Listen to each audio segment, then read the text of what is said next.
Dan untuk malam ni kita akan bersiap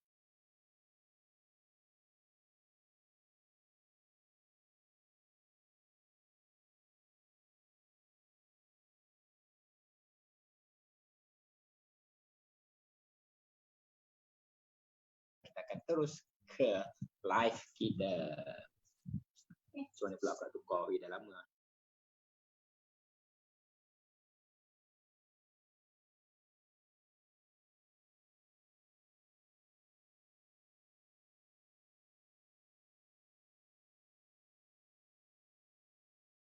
Okey. Baik. Bismillahirrahmanirrahim. Assalamualaikum warahmatullahi wabarakatuh. Pertama sekali, ya, terima kasih kepada semua yang sudi menonton sesi live kita pada hari ini. Macam biasa kita akan apa orang kata, berkongsilah dengan Tuan Azra'i untuk kali ketiga dah. Berkaitan dengan hartanah pula. Seperti yang pertama kali dulu kita bincang pasal pengurusan kewangan, asas pengurusan kewangan. Kemudian sesi yang kedua kita bincang tentang pelaburan dan kini tentang hartanah pula. Jadi buat sesiapa yang mungkin pertama kali turut serta bersama kita pada hari ini, seperti biasa intro saya akan berkaitan dengan mengenalkan dah apa itu Tim Selangor. Tim Selangor ini merupakan sebuah inisiatif Kerajaan Negeri Selangor. Dan kita bersifat apa orang kata membantu komuniti setempat lah, khususnya di negeri Selangor ni sendiri. Jadi tanpa berlengah-lengah lagi, 1 jam seterusnya silakan Tuan Azra'i. Terima kasih banyak-banyak Anis dari Tim Selangor Official, dan terima kasih sekali lagi Tim Selangor kerana sudi bersama saya untuk siri yang ketiga Asas Minda Kewangan. Dan untuk tiga-tiga siri ni dari Ahad 2 minggu lepas membawa ke Ahad minggu lepas untuk siri yang kedua, dan pada hari ini kita masuk siri yang ketiga. Tiga-tiga minggu kita bercakap tentang bagaimana kita nak set asas minda kewangan kita. Tengok aku buat macam ni lah. Maksudnya kita nak set our mind right. Kita nak letakkan minda kita untuk kewangan kita straight. Barulah kita boleh bercakap tentang pengurusan kewangan. Jadi tadi Anis dah memperkenalkan diri siapa itu Tim Selangor Official. Dan untuk siapa yang tidak mengenali diri saya pula lah kena perkenalkan diri. Assalamualaikum warahmatullahi wabarakatuh semua. Saya Azra'i Muhammad, penulis buku 6 Angka Menjelang 25, dan juga buku kedua saya Kayuh Mengejar Horizon, dan sekarang buku yang ketiga Money Stories from Nations Volume 2. Ada kat sini kot. Nanti saya cari sekejap buku-buku. Ni buku yang ketiga, Money Stories from Nations Volume 2, dan kita ada juga Money Stories from Nations Volume 1. Jadi untuk malam ni saya nak sambung 3 kali kita dah 2 kali dah kita dah bersiaran untuk Asas Minda Kewangan.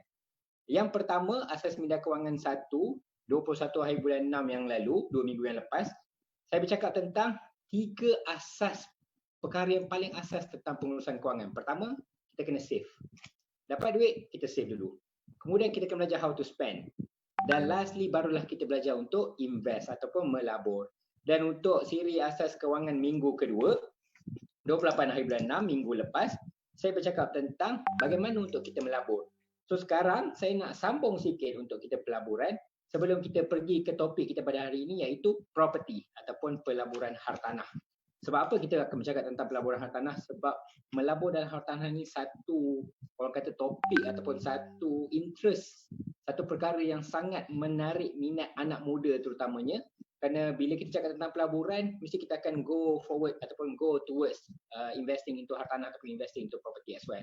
So that's why malam ini kita akan bercakap sedikit, sebab saya bukanlah orang yang sangat pakar dalam pelaburan hartanah, tapi kita nak back to our tajuk sendiri, asas minda kewangan. Kita nak set our mind right first before we go ataupun before we venture into investing into property ataupun kita melabur ke dalam hartanah. Jadi pada minggu lepas saya dah bercakap tentang pelaburan, dan pelaburan saya dah start pemulakan dengan yang paling basic sekali. Untuk Bumiputra sebagai contoh, kita ada pelaburan yang tidak memakan orang kata modal yang terlalu besar dan juga low risk investment, iaitu kita ada pelaburan di ASNB. Ini untuk semua Malaysians pun boleh actually. So boleh pergi ke PNB, Permodalan Nasional Berhad, boleh pergi ke ASNB punya office, Amanah Saham Nasional Berhad, dan carilah dana-dana di situ untuk kita mula melabur. So kita ada Amanah Saham Bumiputra ASB, kita ada Amanah Saham Bumiputra 2 ASB 2, dan kita ada Amanah Saham Nasional ASN, kita ada Amanah Saham Wawasan, Amanah Saham Satu Malaysia. Semualah yang ada tu mana yang kita boleh grab, kita grab. Untuk Muslim, kita juga ada options. Sebagai contoh, kita boleh melabur ke dalam tabung haji, TH. So, pelaburan di tabung haji pun boleh juga sebabnya dia low risk investment. Dan dari low risk investment, kita pergi ke second phase ataupun second stage of investment, iaitu medium risk investment. Untuk saya, medium risk investment adalah satu pelaburan yang risiko tu ada tapi tidaklah terlalu tinggi. Sebagai contoh, emas. Emas ada risiko naik, ada risiko turun. Tapi in the long term, emas biasanya akan terus naik dan naik. Dan kita juga ada contoh pelaburan seperti koperasi. Bila mana kita masuk duit ke dalam koperasi, dan usually koperasi yang didaftarkan di bawah Suruhanjaya Koperasi Malaysia, kebanyakannya akan bagi orang kata dividen lah dalam 8 ke 10%. Okey, kejap Dekat IG Live dia tanya apa topik pada hari ini. Topik untuk hari ini adalah pelaburan hartanah. Okey. So hari ini untuk yang baru join, kita akan bersiaran secara langsung juga dengan tim Selangor Official. Sekali lagi thank you kepada tim Selangor kerana sudi bersama saya untuk siri yang ketiga Asas Minda Kewangan. So bila kita cakap tentang medium risk investment, risiko pelaburan yang berisiko sederhana.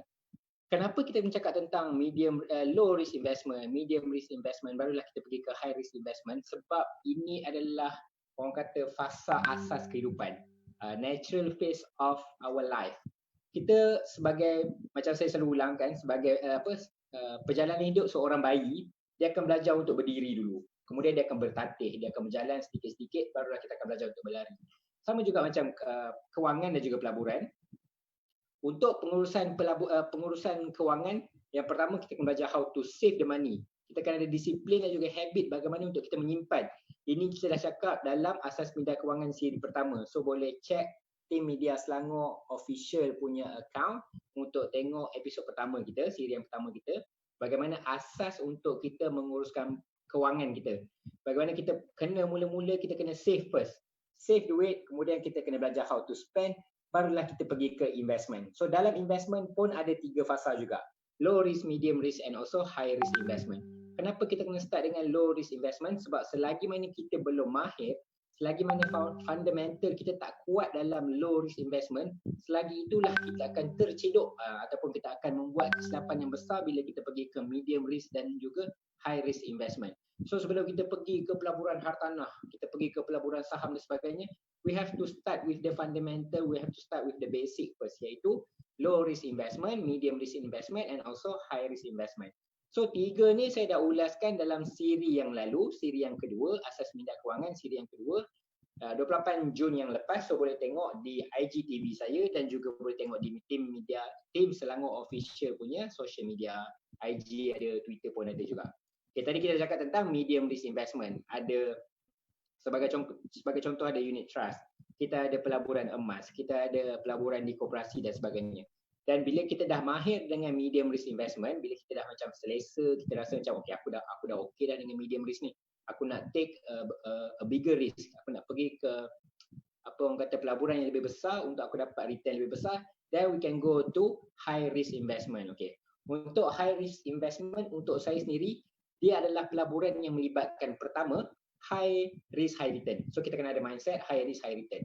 Bila kita melabur dalam satu pelaburan yang berisiko tinggi, kita juga ada peluang untuk mendapat pulangan yang tinggi. Tapi ingat, bila kita berani untuk dapat 10% keuntungan, kita juga kena berani untuk mendapat 10% kerugian.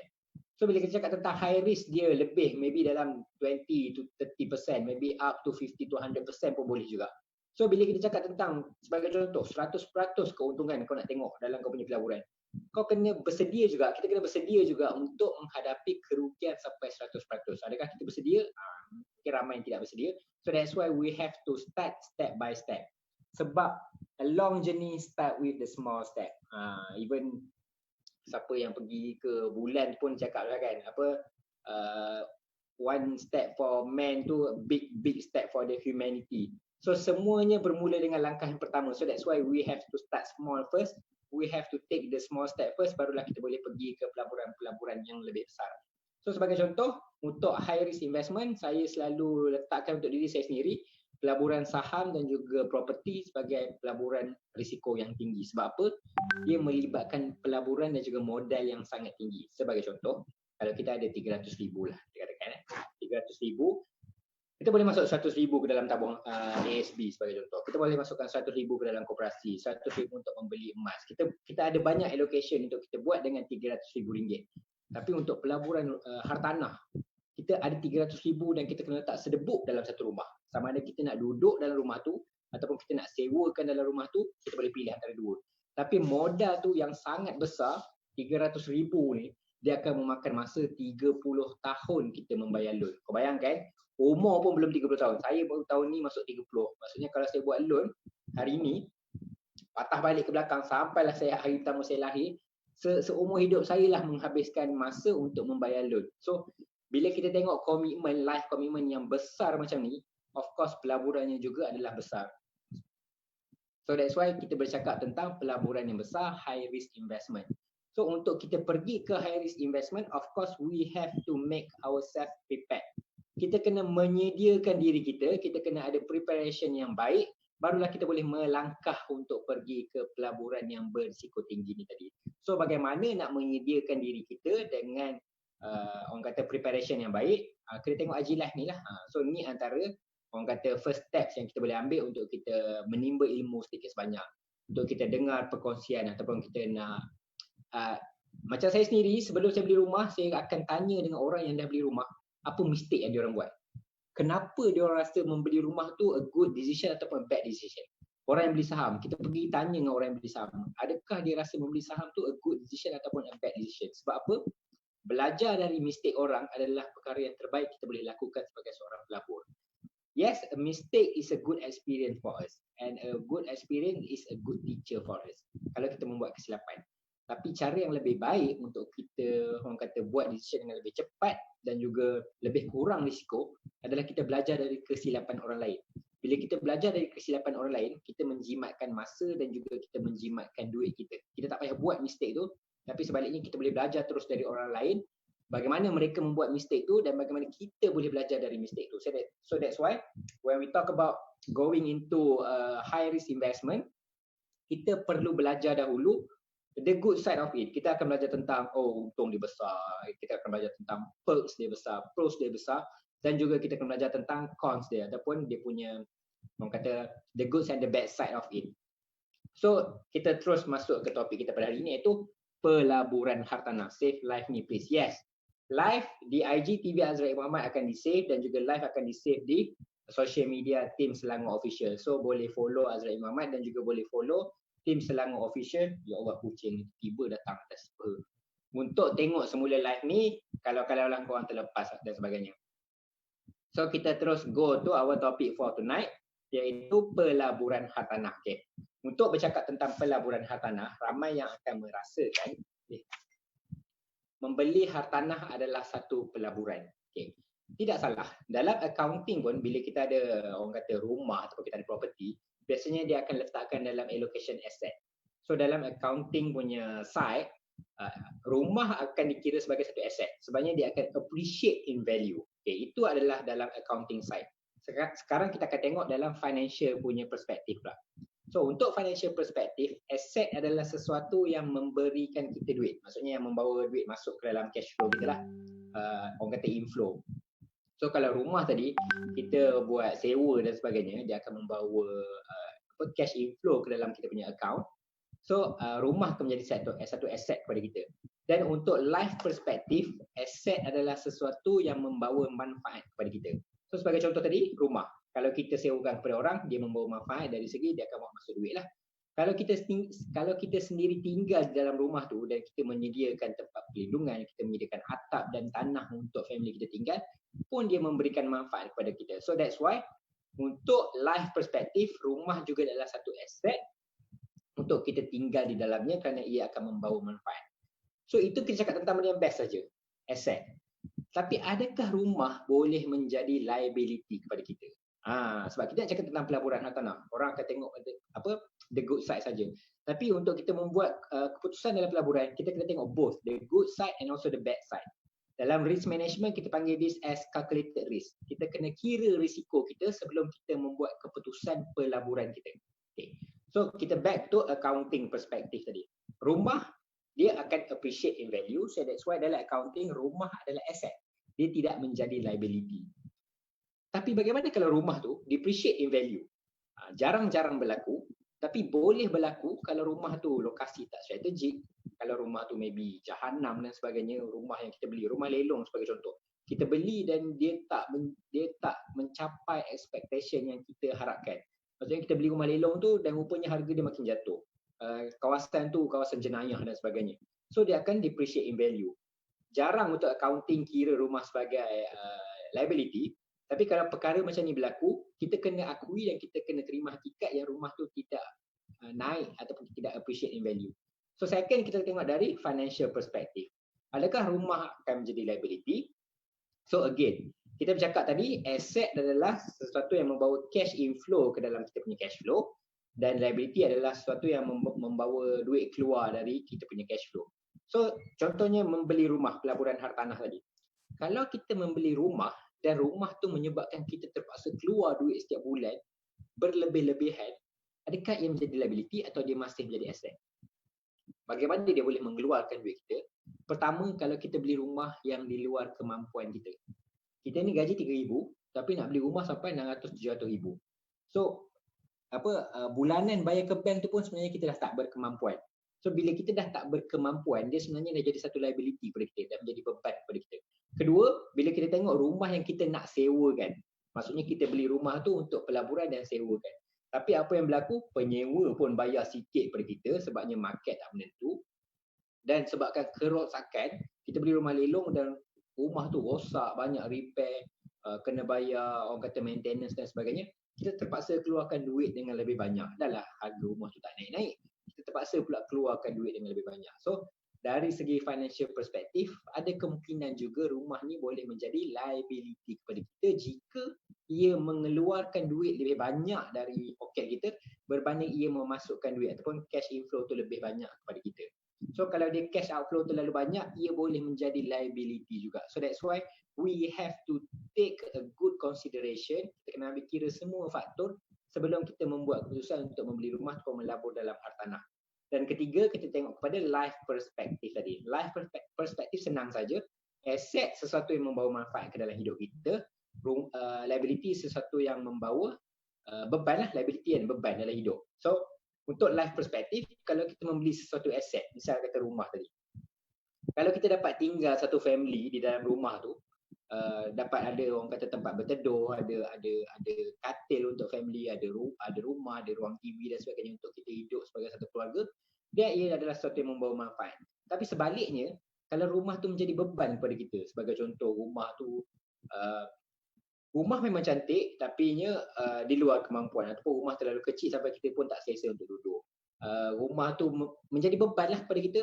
Kawasan kejiranan tu terlalu tinggi jenayah dan sebagainya, ia adalah menjadi satu liability ke dalam hidup kita. So that's why untuk kita membuat keputusan membeli rumah, melabur hartanah, banyak consideration yang kita kena ambil kira berbanding financial consideration saja. Okay, itu kita cakap tentang financial saja. Kedua, saya suka nak bercakap tentang loan consideration dalam kita untuk membuat keputusan membeli rumah. So untuk kita membuat keputusan membeli rumah ni, kalau kita ambil kira loan ni, loan untuk membeli rumah paling-paling 30 ke 40 tahun sekarang. So untuk kita beli dan duduk, ni kita cakap tentang beli dan duduk, beli dan duduk. Kalau kita nak tengok, kita nak duduk rumah sama 30 tahun tu mungkin terlalu panjang lah. So that's why saya selalu suka tekankan untuk kita membeli rumah, sekurang-kurangnya kita boleh lihat diri kita tinggal di rumah sama sekurang-kurangnya untuk 10 tahun. Hari ni kau tengok, okay, rumah ni aku nak beli. Rumah ni aku rasa macam dah sesuai untuk family dan sebagainya. Kejiranan pun semua dah sesuai. Adakah kita bersedia untuk settle down for the next 10 years?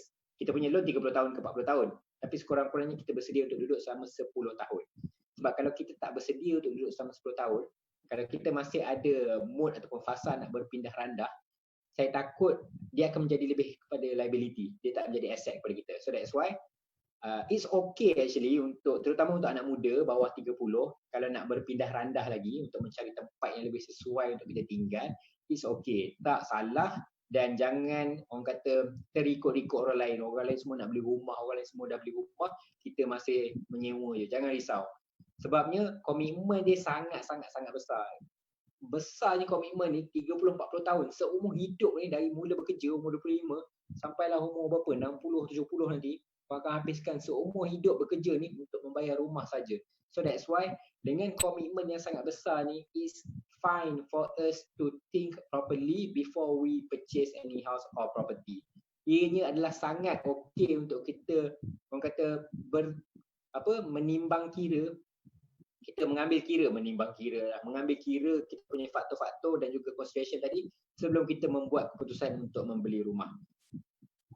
Okey, panjang je cakap. Okey. So untuk saya sendiri, bila saya ambil kira faktor untuk membeli rumah, pertama saya nak tengok adakah saya nak duduk selama 10 tahun di situ. Itu kalau rumah yang saya sendiri nak duduk. Dan kedua, kalau rumah untuk saya membuat pelaburan, sewakan dan sebagainya, kita kena ambil kira juga satu lagi sudut yang mungkin sebagai pelabur yang, saya tidaklah kata dia pelabur bukan manusia, tapi ada segelintir pelabur yang beli rumah dan dia convert rumah tu menjadi, bahasa kasarnya mungkin dia cakap menjadi reban ayam. Sebab saya pernah sewa di satu rumah yang satu bilik yang sangat kecil, 800 square feet, dia boleh pecah pada 5 bilik. Memang dia buat kotak-kotak-kotak je dan orang manusia duduk je dalam tu. So kita duduk macam reban ayam bagi kotak-kotak je. So kita sendiri sebagai pelabur, kita juga kenalah meletakkan diri kita sebagai manusia juga. Kalau kita sendiri tak sanggup untuk duduk di tempat yang sama, bagaimana kita, orang kata, tergamak untuk melihat manusia lain duduk di situ. Tapi ini adalah apa yang saya percaya lah. Kita nak akui ada juga orang yang mungkin tak peduli pun benda ni. Dia akan rasa aku beli je dah rumah dan aku sewakan je lah asalkan untung. So itu terpulang pada mereka. So untuk kita, sebelum kita memikirkan untuk sewakan kepada orang lain, cuba pastikan sama ada kita sendiri sanggup ke tidak duduk di rumah yang sama, supaya yalah orang kata, kita ni melabur juga, duit kita nak juga dapat kan, tapi kehidupan ni lebih beyond life on earth. Kehidupan ni lebih daripada apa yang kita ada di dunia ni. Sebab kita yang ada harta, kita yang ada duit ni, kita nak buat pelaburan dan sebagainya, kita nak service ataupun kita nak serve balik the community. This is one way of us serving the community. Kita nak membantu orang yang tak mampu beli rumah untuk sewa di rumah kita. So untung pun memang untung, tapi kita kena lihat juga dari satu sudut perspektif, iaitu sudut kemanusiaan tadi. So kalau perkara-perkara macam ni kita dah boleh selesaikan, dan yes, boleh kita mengambil keputusan untuk beli rumah yang kita inginkan, dan kita maybe boleh sewakan untuk penyewa-penyewa di luar sana. Okay, so 20 minit. Saya percaya Anis mungkin ada beberapa soalan yang dia dah sediakan. Anis, silakan. Okey, baik. Terima kasih. Pertama sekali, kita ada soalan dari penonton lah, dari Faris Afiq, 92. Okay, dia tanya kat sini, dia kata, sekarang rate bank tengah rendah, ramai jual rumah. Rumah yang mana sesuai untuk pelaburan? Okay. Mungkin kita pernah dengar lah subsale lah, lelong lah, rumah baru lah, rumah yang baru nak buat lah kan. Macam mana pandangan Tuan Azrain sendiri? Silakan.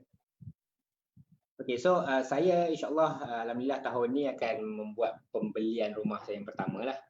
So untuk consideration beli rumah ni sebenarnya saya ambil masa sebenarnya sepanjang 5 tahun ni saya mengambil kira. Bila saya duduk satu rumah tu, saya tengok adakah kejalanan dia sesuai, adakah harga dia sesuai untuk saya membeli, dan barulah saya proceed untuk buat pembelian.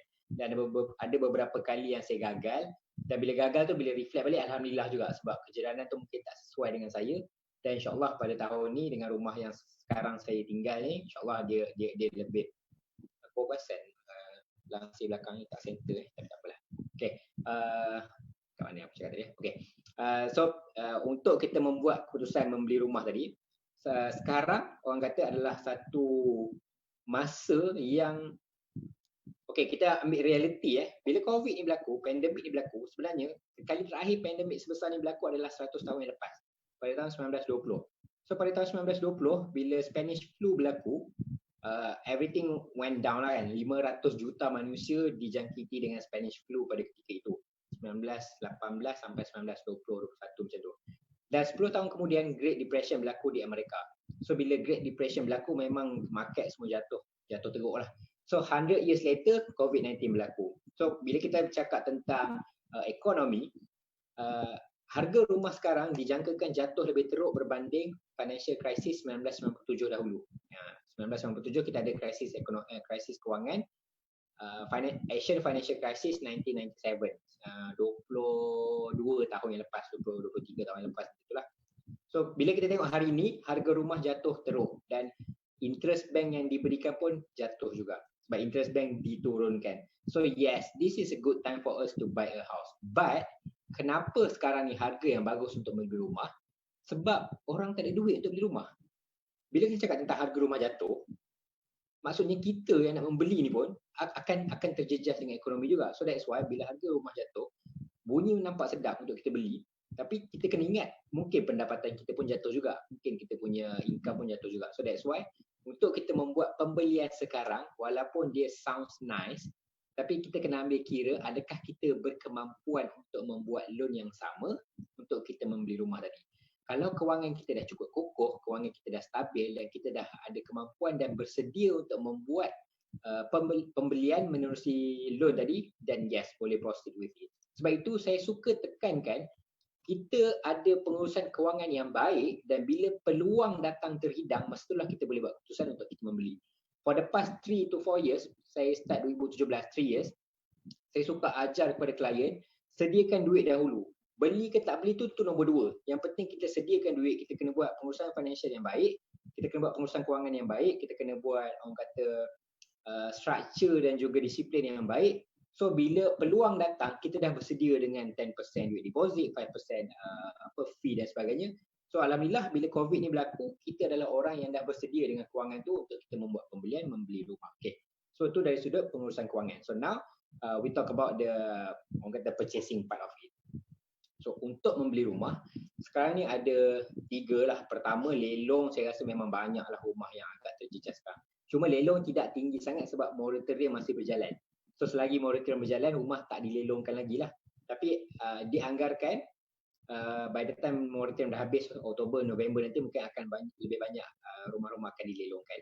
Kedua, rumah untuk subsale. So pertama kita ada rumah lelong. Rumah lelong bermaksud rumah tu owner dia dah tak mampu bayar dengan bank.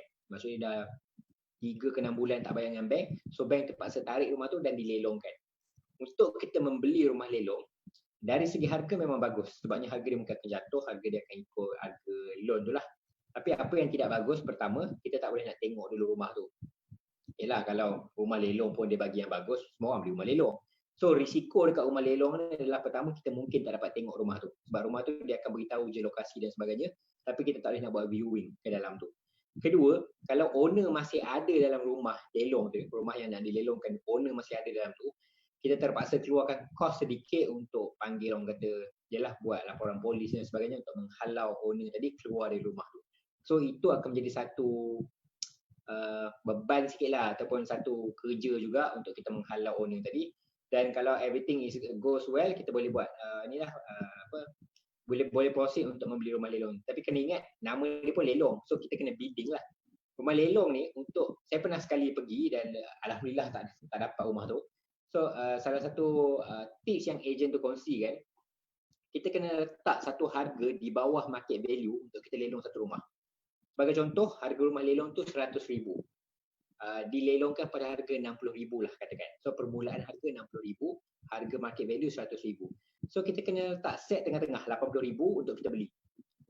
Bila harga tu lelong, then dia bid naik melebihi 80 ke 100,000, kalau kita gagal, so biarkan je.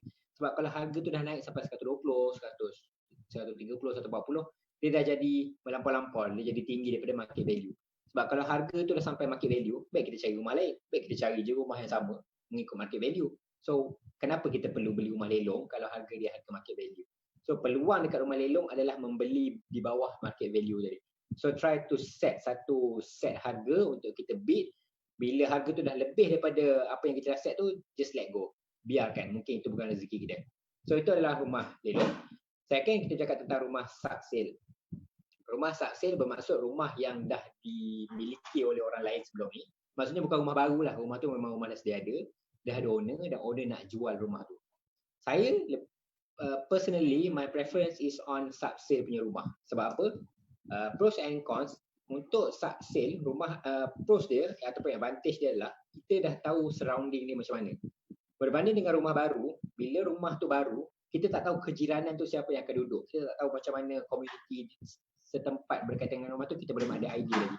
Tapi untuk subsale, memang dah ada komuniti di situ. So kita boleh tengoklah sama ada komuniti tu bagus ataupun tak bagus. Kedua, owner tu akan beli harga yang first time dia beli dulu. So bila dia nak jual, kalau dia markup sekalipun mungkin tak akan sama dengan harga rumah yang baru. Cuma cons untuk rumah yang baru ataupun disadvantage untuk rumah subsale adalah dia bukan rumah baru lah, dia rumah milik orang lain sebelum ni. So kalau dalam tu ada rosak-rosak apa semua tu, kita kena buat renovation sedikit lah. So idea dia adalah pergilah tengok rumah tu, viewing, tanya owner apa yang dia dah repair, apa yang belum, apa yang dia dah orang kata renovate dan sebagainya. Kalau kita berpuas hati, kita boleh proceed dengan pembelian. Kalau kita tak puas hati, just caw dan cari rumah lain lah.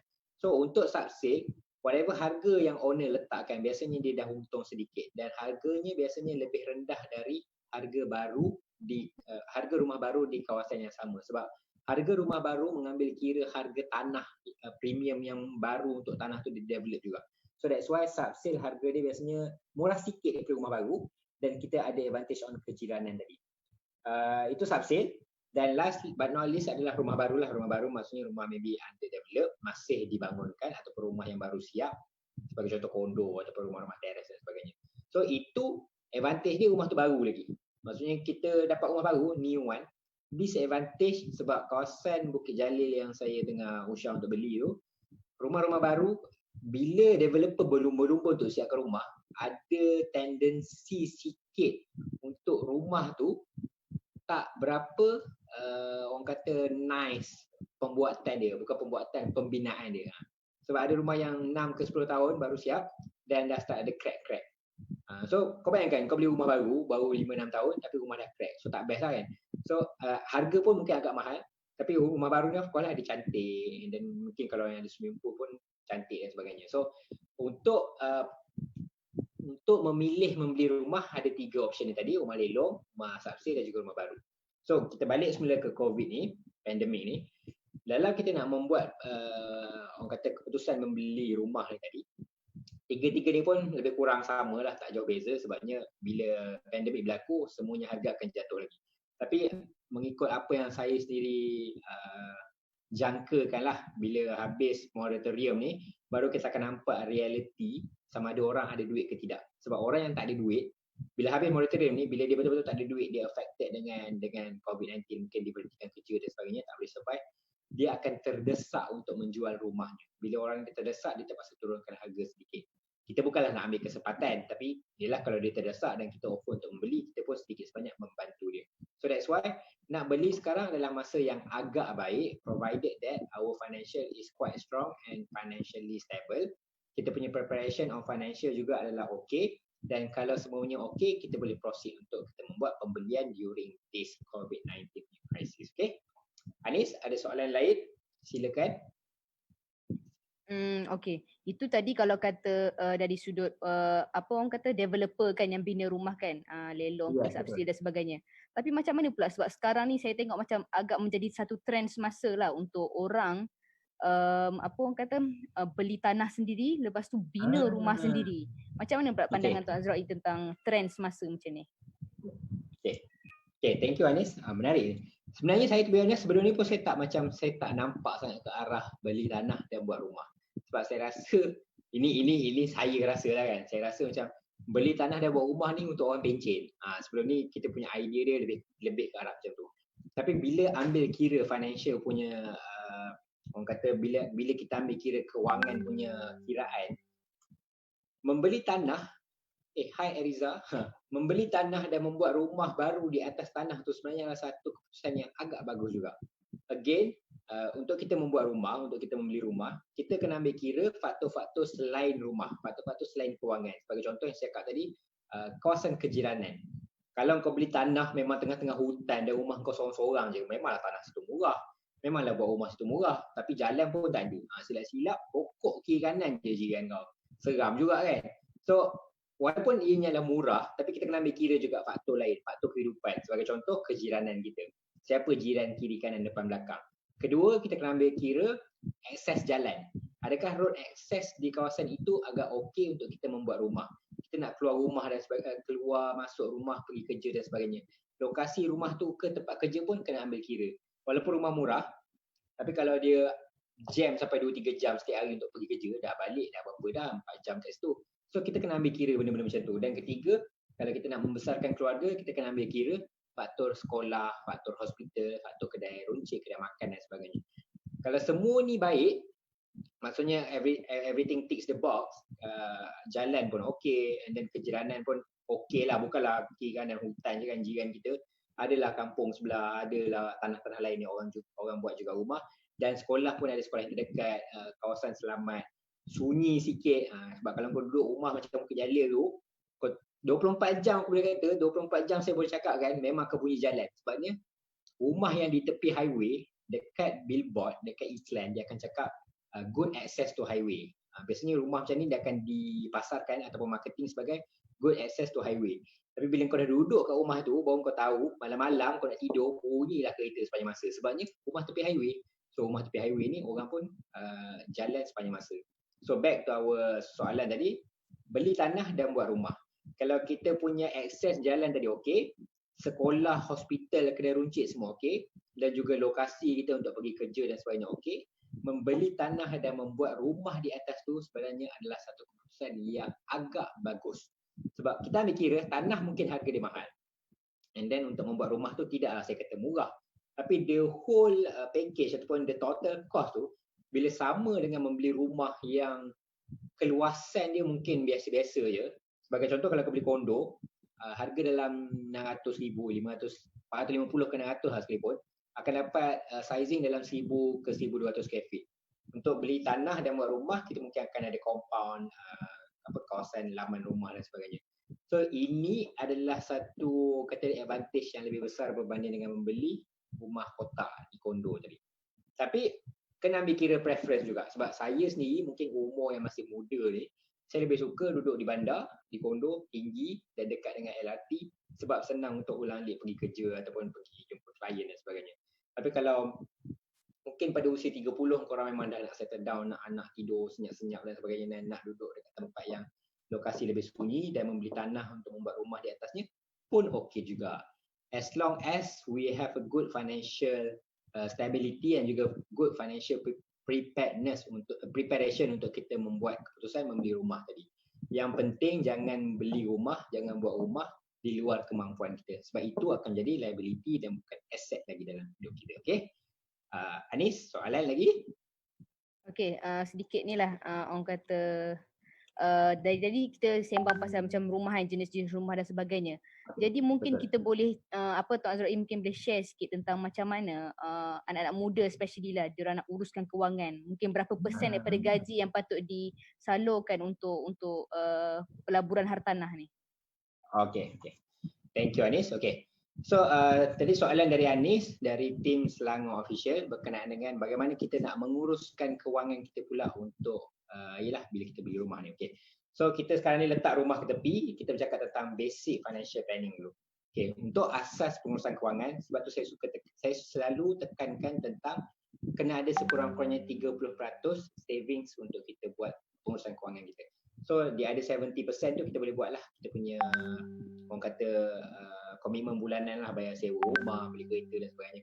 30% ni 10% pergi ke savings, 10% pergi ke retirement, dan lagi 10% pergi ke protection, takafu dan sebagainya. So dengan 70% ni ada portion kita pun kena pergi ke makan, ada portion kita kena bayar sewa, transportation dan sebagainya. Dengan 70% ni bila kita gunakan setiap bulan untuk kita meneruskan kehidupan, dan 30% yang kita gunakan untuk simpanan pada masa depan ni, ini mengajar kita untuk mengasingkan 30% dari gaji kita untuk sesuatu yang kita tak guna pada hari ini. Simpanan, retirement dan juga protection. Sebab apa? When it comes to membeli rumah, when it comes to membuat loan, bank commitment, untuk membuat bank commitment, usually DSR kita ataupun kita cakap tentang debt servicing ratio. Debt servicing ratio bermaksud loan yang kita buat, total loan yang kita buat daripada gaji kita tak boleh lebih dari 60%. Paling-paling tarik, kalau kita tarik sampai 70-75% sudah selalu sakit lah. Sebabnya takkanlah kita tinggal 20%, 30% je duit untuk kita makan setiap bulan, betul? So that's why kita tak boleh lebih daripada 60%. So saya nak start dengan 30% dahulu. So kita ambil kira gaji RM3,000. RM3,000. So kalau kita ambil RM3,000, kita pecahkan kepada 30. So kita ada RM1,000 lah setiap 30%. Okay. So kalau kita nak buat loan sampai 60% debt servicing ratio, kita boleh buat loan dalam RM2,000. Tapi dengan gaji RM3,000, takkanlah kau nak buat loan RM2,000. Takkan RM1,000 je kau nak makan, takkan RM1,000 je kau nak tinggal untuk survive the life dan sebagainya. So that's why pertamanya dalam kita ada pengurusan kewangan ni, seboleh-bolehnya jangan beli kereta dahulu. Kalau perlukan sangat kereta, jangan buat kereta orang kata beli new car dengan loan 7 ke 9 tahun. Belilah kereta yang paling murah yang boleh dapat. Beli second hand pun boleh, sewa mungkin tidak lah kan, tapi cari kereta yang murah dulu. Sebab apa kita nak menyediakan debt servicing ratio punya buffer. Kita nak ada allocation dalam kita punya orang kata gaji kita tu, kita nak ada ruang lagi untuk kita membuat loan pembelian rumah ni.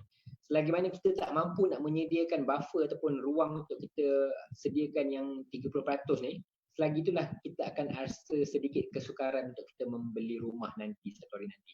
So that's why we have to have this habit first. Kena ada disiplin ni dahulu, barulah kita boleh membuat pembelian rumah. So saya cerita tentang diri saya dulu. Selepas saya start kerja pada tahun 2013 pada usia 23 tahun. Sekarang 2020 dah 7 tahun, dah umur 30. Dengan income yang ada sekarang, Waalaikumsalam, jemput masuk. Okay, ni kita ada beberapa lagi yang baru masuk IG Live. Sila. So hari ni kita bercakap tentang pelaburan hartanah dengan tim Selangor Official. Okay, so saya sambung balik.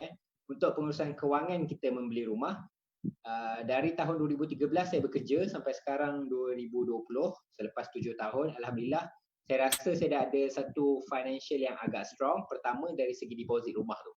So kalau nak beli rumah, katakan saya nak beli rumah harga 3 atau 50 ribu, saya perlukan deposit sekurang-kurangnya 35,000 cash untuk saya membayar deposit 10%. Kemudian saya kena ada 5% untuk membayar legal fee, apa benda SPA dan sebagainya. So 5% from 350 maybe dalam 17,000. So saya kena ada 45 to 50,000 cash untuk membuat pembelian rumah saja. Itu cash saja tau. Kemudian kita bercakap tentang loan commitment pula yang kita nak kena bayar every month tu. Nak kena bayar bulan-bulan tu. So saya meletakkan 30% saja maksimum untuk saya sediakan untuk saya orang kata service loan commitment every month. 30% saja. So mungkin dengan gaji 5 ke 6 ribu, 30% dalam RM2,000. So dengan RM2,000 kalau saya boleh bayar rumah, then it's fine for me. Tapi kalau kita dah beli kereta yang mahal, kalau kita dah buat loan, personal loan dan sebagainya, so ruang untuk kita membuat loan tadi makin lama makin sikit. Instead of kita boleh buat loan 2 ke 3 ribu, 2 ribu lah kan, 30% dari 5,000, Astaghfirullahaladzim, kita beli okey lah, dekat 2,000 lah dekat situ kan, 2,000 something. So dengan 2,000 tu, kalau saya dah buat personal loans, kalau saya dah buat loan kereta dan sebagainya, ruang untuk saya membuat loan rumah tadi makin lama makin sikit. So DSR saya akan terjejas dekat situ. So that's why untuk yang baru nak memulakan kehidupan, baru nak mula bekerja dan sebagainya, cuba sedaya upaya untuk tidak membuat loan kereta yang besar. Kalau betul-betul terpaksa, kau beli je lah Azia atau Myvi yang murah. Proton pun sekarang dah keluarkan Saga yang baru-baru yang murah-murah tu kan. Try to go for this kind of car first before kita pergi ke Honda Jazz, Honda City, kereta yang betul-betul kita inginkan. Sebab kita back to apa yang kita cakap tentang accounting also financial tadi. Rumah memang menjadi aset, kereta memang menjadi liability. Tapi kalau kereta tadi, kalau rumah tadi menjadi beban kepada kita, dia akan menjadi liability juga. Dan kereta of course, kita beli kereta di luar kemampuan kita, ia akan menjadi beban kepada kita. So that's why jangan membuat satu loan yang menjadi beban dalam hidup kita. Seboleh-bolehnya kurangkan loan, selagi mana kita boleh kurangkan loan supaya kita ada ruang untuk membuat loan membeli rumah tadi. So that's why have a good and have a strong pengurusan kewangan, have a strong financial management first. Kena ada yang save, spend, invest punya habit tadi. Makan masa 2-3 tahun pun tak apa. Jangan rush untuk membeli rumah dahulu. Biar ada habit, biar ada disiplin tu dahulu. Once dah ada strong foundation and fundamental dalam pengurusan kewangan, dan barulah kita boleh pergi ke membeli rumah when the opportunity arises and when the time comes at the right time. Sebab kalau selagi mana peluang tak ada, selagi mana rumah yang kita nak belum ada, selagi mana location yang kita nak belum ada, selagi mana harga yang kita nak belum sesuai, and it's okay for us not to purchase the house first. But bukan bermaksud kalau kita tak beli rumah, kita tak payah ada persediaan, tidak. Bermaksudnya selagi mana kita tak beli rumah, selagi itulah kita terus secure our financial, buat simpanan, buat investment, buat savings, dan juga sediakan pengurusan kewangan untuk kita membuatkan loan komitmen tadi. So bila peluang datang, then kita boleh grab the opportunity that happens in front of our eyes. Okay? Boleh Anis? Okey, ada satu lagi soalan dari penonton. Ya, silakan. Dia tanya macam ni, soalan daripada anak muda lah obviously. Dia kata, bagi golongan anak muda pula kan, sesuai tak untuk beli tanah dulu, nanti dah ada bajet sikit, baru buat rumah pula. Sebab katanya yelah harga tanah ni makin lama makin melambung. Jadi macam mana pula? Okay. So bagus soalan ni. Sebab saya pun kebetulan semalam, sebenarnya seminggu ni saya tak ada live sebab seminggu ni saya ke KL dan jumpa klien. Dan kebetulan semalam saya jumpa seorang klien yang bercakap tentang topik yang sama, beli tanah, dan idea dia maybe dalam 5-10 tahun, 5 tahun lah, 5 ke 7 tahun lagi mungkin boleh buat rumah dekat situ bila bajet dah ada. So idea di sini adalah good untuk kita beli tanah pada hari ini sebab harga dia murah. Tapi apa yang kita kena ambil kira, bila kita beli tanah pada hari ini, kalau kita ada cash sedebu, kita nak beli tanah okey lah. Cuma dia tak membawa pulangan kepada kita. Sebab tanah ni just tanah semata-mata. Dia tak bagi kita income, dia tak bagi kita sewa dan sebagainya. So that's why kalau kita ada cash sedebu dan tak tahu nak buat apa-apa, boleh beli tanah. Tapi kalau kita beli tanah dengan personal loan ataupun kita buat loan dengan bank yang kita bayar every month, tanpa ada income, kita kena ambil kira adakah kita akan membuat rumah di situ. Memang lokasi tu memang betul-betul kita nak. Sebab kalau tak, saya takut kita akan bayar every month kita punya personal loan untuk membeli tanah tu, bayar orang kata bayar bodoh je, bayar tak dapat apa-apa in return kepada kita. So untuk kita membeli tanah dengan idea untuk membuat rumah pada masa depan, it's okay for us kalau betul-betul kita ada idea yang clear. Hari ni aku beli tanah, bayar orang kata bayar personal loan for like 5 years ataupun 10 years. By the time dah settle tu, aku kumpul duit juga during these 10 years. By the time dah cukup duit nanti, aku set satu rumah dekat situ and then just stay there. Kalau ada idea yang jelas dan planning yang jelas untuk ke arah itu, then it's okay. Tapi kalau just sekadar idea dan angan-angan, kalau aku nak beli tanah kat sini, harapnya nanti lokasi ni strategik dan nanti aku carilah duit mana-mana untuk aku buat rumah situ. So saya takut bila preparation kita tidak terlalu, orang kata tidak terlalu well prepared di situ, takut keputusan tu nanti memakan diri. Sebab bila memakan diri, ingat kita membayar loan ni tadi, bayar personal loan membeli tanah dan dengan harapan satu hari nanti kita akan membuat rumah di situ, takut tanpa persediaan yang jelas kita bayar personal loan setiap bulan tu tak dapat apa-apa in return. Dan bila tak dapat apa-apa, kita akan mula membuat satu keputusan yang orang kata agak terburu-buru. Sebagai contoh, bila kita dah bayar tanah 3-4 tahun, tak dapat apa-apa in return. So bila ada orang offer nanti kita sawuk je. Maksudnya orang nak beli tanah tu, kita jual je lah. Sebabnya kita tak dapat apa-apa in return, ada kemungkinan kita akan rugi juga dekat situ. Sebabnya kita tak prepare elok-elok. Sebab kalau orang offer kita punya tanah tadi untuk dia beli pada harga yang sesuai, sebenarnya kita boleh je jual. Tapi kalau kita betul-betul clear dengan matlamat kita, tak, aku tak nak jual sebab aku nak beli rumah dekat sini nanti. Kalau kita strong dengan kita punya will tadi, so kita boleh menolak tawaran-tawaran orang tadi. So yes, untuk anak muda, kalau you ada peluang ni, kalau you ada peluang untuk membeli tanah dan boleh ada good strategy in our planning untuk kita buat rumah pada satu masa akan datang, then yes, boleh proceed dengan plan itu tadi. Untuk pengetahuan yang lain juga, okay, sajalah nak promote sikit. Dalam buku 6 angka menjelang 25, tak ada diceritakan tentang rumah sebab dalam buku ni tak ada lagi plan untuk membeli rumah. Tapi insyaAllah sequel buku nanti ada 2 bab memang bercakap tentang pertama, menyewa versus beli, mana yang lebih bagus. So dalam buku tu ada satu topik khas berkaitan dengan sewa versus beli, mana yang lebih bagus. Dan topik seterusnya, topik yang kedua, bercakap tentang bagaimana untuk kita membeli rumah. Apa preparation yang kita kena sediakan dari segi kewangan, dari segi even saya bercakap tentang bagaimana kita nak menyusun account bank kita setiap bulan. Sebab itu antara kesilapan yang saya belajar tahun lepas. Bila saya tidak properly manage my, orang kata debit credit balance dalam account bank tu, saya tidak uruskan dengan baik. So bila saya belajar dari mortgage advisor dan diajarkan tentang bagaimana nak menyusun 2 benda ni, dan itu juga membantu bagaimana untuk membuat loan. So insyaAllah boleh dapatkan sequel 6 angka yang dijangka akan keluar pada bulan 8 lah, insyaAllah. Doa-doa. Okay, ada soalan tambahan? Aku suka betul cara Gori cakap. Alhamdulillah, terima kasih. Doakanlah saya sentiasa ada idea untuk cakap selalu. Okay, Anis ada soalan lagi?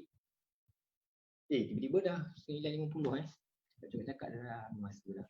Rasanya dah kena go on dulu ni dengan penutupan, sebab untuk Instagram dia memang 1 jam tu dia tidak ada warning, dia terus tutup kan.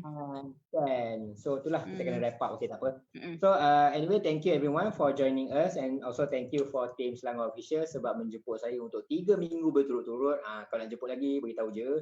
Tapi insyaAllah esok dan sampai hujung minggu saya akan keluar sekali lagi. Tapi saya akan cuba untuk buat 30 hari bersama Financial Glory insyaAllah setiap malam. Bermula pada hari ini sampailah 2 minggu lagi sebab banyak saya dah hutang dengan orang. So apa-apa perkongsian yang kita dah share pada malam ini, siapa yang terlepas boleh pergi ke IGTV Azra'i Muhammad sebab akan di-save di situ, dan juga boleh pergi ke Team Selangor Official punya social media, akan di-save juga di situ. Dan kalau ada apa-apa soalan boleh terus DM saya saja di Azra'i Muhammad punya IG. Next topik apa saya tak tahu lagi, esok insyaAllah saya akan share. Untuk membuat pembelian buku boleh DM saya terus. Nanti saya akan bagi diskaun lah, terutamanya untuk penonton-penonton Team Selangor Official ni. Okay. Saya rasa itu saja penutup dari saya, Anis. Silakan. Okey, baik. Terima kasih kepada Tuan Azra'i kerana sudi orang kata bersama dengan kita selama 3 minggu berturut-turut. Macam yang kita cakap dekat sesi awal tadi, CD pertama kita bercakap tentang asas pengurusan kewangan, CD kedua tentang pelaburan, dan kali ni CD ketiga dan insya-Allah terakhir kita bercakap tentang pelaburan hartanah pula. Jadi kita dah dah bagi banyaklah, Tuan Azra'i dah bagi banyak tips and trick macam mana nak beli hartanah tu sesuai ke tidak dalam masa sekarang dan sebagainya.